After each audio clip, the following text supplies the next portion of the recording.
Assalamualaikum. Hai, ketemu kembali dengan saya Syams El-Bahri di studio kesayangan Anda. Jangan lupa like, share, comment, and subscribe. Dan biasakan nonton video sampai tuntas agar tidak gagal paham.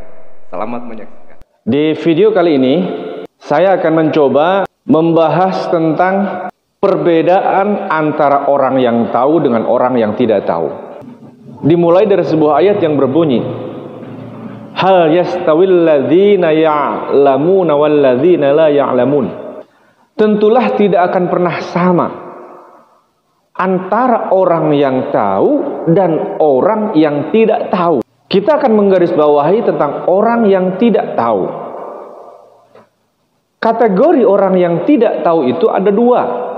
Pertama, tidak tahu karena memang tidak tahu. Dan yang kedua, ada orang yang tahu tetapi dia belagu filon seperti orang yang tidak tahu. Orang tahu tapi tidak bisa mengamalkan pengetahuannya, maka itu dianggap bodoh. Warubbama ujriya mujrol jahili mukhatabun in kana ghairu amilin. Maka ketika orang tahu tidak bisa mengamalkan pengetahuannya, maka dia diperlakukan sebagai orang yang tidak tahu. Ada sebuah kisah menarik yang tentunya bisa menjadi inspirasi buat kita semua. Dulu pada satu hari, seorang ulama yang sudah sangat populer yang bernama Ibnu Sina, atau di dunia barat dikenal dengan nama Avicenna. Dia adalah seorang ulama yang memahami ilmu filsafat kedokteran, sehingga Avicenna disebut sebagai bapaknya para dokter. Pada suatu hari, Ibnu Sina sedang mengadakan sebuah perjalanan dan dia menunggangi seekor kuda. Di tengah perjalanan, Ibnu Sina berhenti sejenak di bawah sebuah pohon. Ketika Ibnu Sina beristirahat, maka datanglah seseorang yang juga bermaksud beristirahat di tempat itu. Dan orang tersebut menunggangi seekor kuda kecil atau disebut dengan himar. Kalau dalam bahasa kita mungkin kuda poni. Ketika orang tersebut mendekati Ibnu Sina, maka Ibnu Sina berkata, wahai tuan, mohon kuda tuan jangan disimpan di dekat kuda saya, karena nanti dikhawatirkan kuda tuan ditendang oleh kuda saya. Maka orang tersebut tidak pernah mengindahkan ucapan daripada Ibnu Sina. Maka Ibnu Sina mengulang dan mengulang sampai 3 kali dia memperingatkan orang tersebut. Setelah memperingatkan 3 kali, maka Ibnu Sina diam saja. Tidak lama kemudian, apa yang dikhawatirkan oleh Ibnu Sina memang terjadi. Maka si fulan itu ditendang oleh kudanya Ibnu Sina. Sampai orang tersebut marah besar kepada Ibnu Sina. Tuan, saya minta ganti rugi karena keledai saya telah ditendang oleh kuda saudara. Maka Ibnu Sina tidak ngomong, tidak mengeluarkan sepatah kata pun. Dia hanya diam saja 1000 bahasa.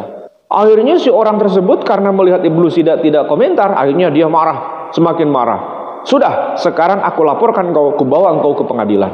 Singkat cerita, akhirnya mereka disidanglah di pengadilan. Pas di pengadilan, sang hakim bertanya kepada Ibnu Sina, wahai Ibnu Sina, benarkah bahwa kuda saudara telah menendang keledai si fulan? Maka Ibnu Sina tidak menjawab. Dia hanya diam saja begini. Ditanya sampai 3 kali oleh hakim dan Ibnu Sina tetap diam. Akhirnya Pak Hakim berpindah bertanya kepada si fulan, wahai fulan, apakah orang ini, Ibnu Sina ini, bisa ngomong apa enggak? Sudah 3 kali saya tanya, dia tidak ngomong. Maka orang tersebut dengan sangat yakin mengatakan, dia itu pura-pura tidak bisa ngomong. Dia itu bisa ngomong kok. Kata hakim, kapan kau mendengar dia ngomong? Tadi ketika di bawah pohon dia ngomong sama saya. Kata hakim, terus ngomong apa? Kata orang tersebut, dia ngomong begini sama saya. Tuan, mohon keledai tuan jangan disimpan di dekat kuda saya, agar keledai tuan tidak ditendang oleh kuda saya. Itu yang dikatakan. Maka hakim pun langsung tertawa. Dia sudah bisa memutuskan keputusan dan dia berbalik kepada Ibnu Sina. Oh Ibnu Sina, engkau ternyata pintar sekali. Untuk membuktikan kebenaranmu, ternyata engkau tidak perlu ngomong. Engkau cukup diam dan akhirnya sidang selesai.